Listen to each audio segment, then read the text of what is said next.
Olá, bom estar aqui de novo com vocês no nosso canal e sempre aprendendo coisas novas, sempre tentando reciclar nossos conhecimentos e compartilhando com vocês informações importantes. Um outro assunto do nosso Fevereiro Roxo contempla as doenças incuráveis, né?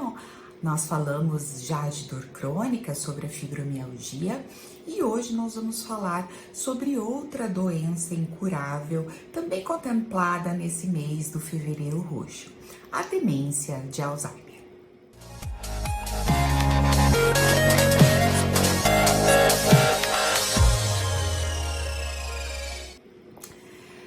Pessoal, a demência de Alzheimer é uma doença incurável.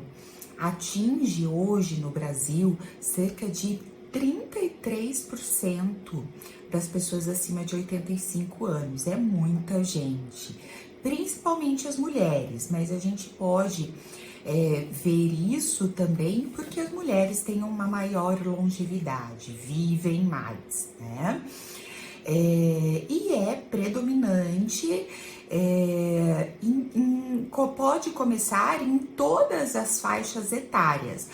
A gente considera já dentro de uma faixa etária aceitável a partir dos 65 anos, mas a gente tem alguns casos que começam antes, que a gente chama de demências precoces, tá?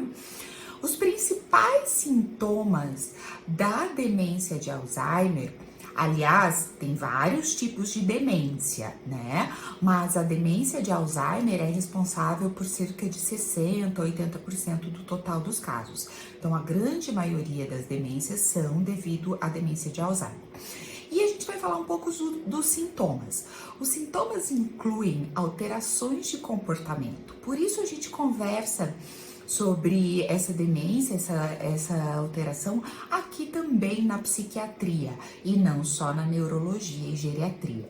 É uma doença que causa muitas alterações comportamentais. Aliás, elas podem ser até um dos primeiros sinais. Mas a gente vê também alterações no estilo de vida, nas funções, né, cognitivas, que incluem a linguagem, a memória, a atenção, a orientação, de saber aonde a pessoa está, quem ela é, certo? E a gente vê as alterações comportamentais, como dificuldade de organização, muitas vezes até a existência de alucinações, ver coisa, ouvir vozes, sensações de estar sendo perseguido, né? Então, alterações de comportamento, muitas vezes também ligados a uns sintomas depressivos que são bastante comuns associados à demência de Alzheimer. É uma doença que causa grande prejuízo e sofrimento para a família inteira. Tem um curso crônico, infelizmente incurável, tá? Mas existem remédios que podem retardar um pouco o avanço da doença. O que acontece, doutora Raquel, na doença de Alzheimer? A gente percebe que o cérebro vai encolhendo. Tá? O que ocasiona isso? A gente vê que com o envelhecimento, tá? Vão se depositando algumas substâncias tóxicas no cérebro que impedem a conexão dos neurônios ou acabam até por matá-los realmente, né? Fazendo um enxugamento da estrutura do cérebro. A substância mais famosa que é associada ao Alzheimer é o beta-amiloide, né? Que vão se depositando e formando as placas, né? Que a gente pode ver em alguns exames de imagem.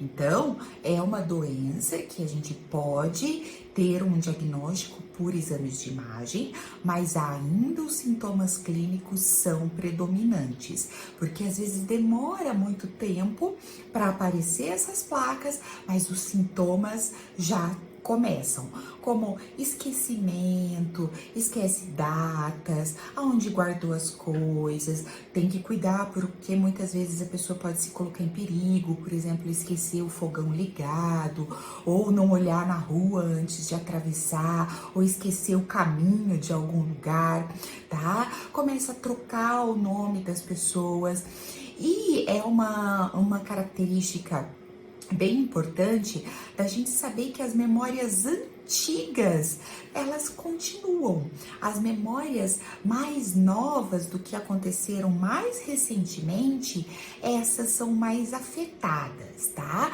Porque atinge uma das nossas estruturas cerebrais chamada hipocampo, que é o lugar responsável pela concentração, pela atenção, pela memória, né?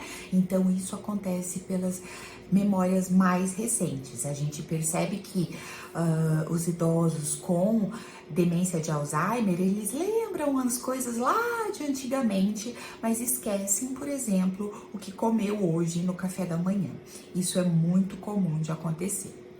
Existe, gente, sim, uma propensão genética, né? Isso já foi identificado, mas não significa que se você tem alguém com doença de Alzheimer na sua família, você vai ter.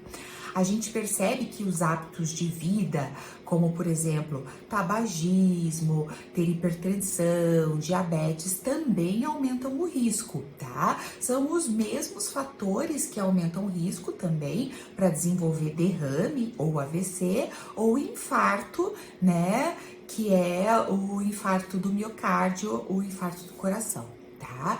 Então, hábitos de vida saudável são necessários e são medidas protetivas para o cérebro.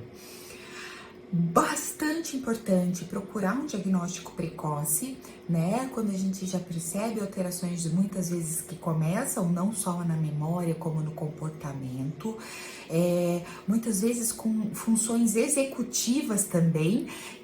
Quais são essas funções, né? Por exemplo, executar as coisas do dia a dia, né? Fazer sua agenda, saber que hora de almoçar, saber que aquele par de calçado, o direito e o esquerdo, são as funções que a gente executa no nosso dia a dia.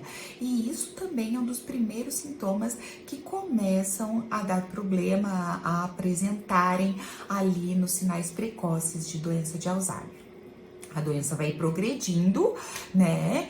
Infelizmente, os doentes têm uma sobrevida, né, de cerca de 8 a 10 anos, dependendo do diagnóstico, mas eles não morrem necessariamente do Alzheimer, e sim das complicações de estar acamado, pneumonia, infecções de repetição, a dificuldade de nutrição e tudo mais. Procure um médico assim que você vê alguém na sua família ou se você mesmo já está percebendo que pode ter algum desses sintomas. O tratamento precoce, a gente identificar fatores de risco, né, não vai curar, mas vai aumentar a qualidade de vida, e a gente tendo sempre um conhecimento sobre um assunto, isso torna mais leve da gente levar, por mais difícil que continue sendo. Então, neste dia, vamos contemplar a demência de Alzheimer, cada vez mais frequente. A gente estima que esses 33% cresçam, já que a idade das pessoas estão crescendo também, né? A longevidade. E é um assunto que tem que ser tratado com bastante seriedade e com muito carinho por esse paciente e por essa família. Um grande abraço, ficamos por aqui hoje, até a próxima!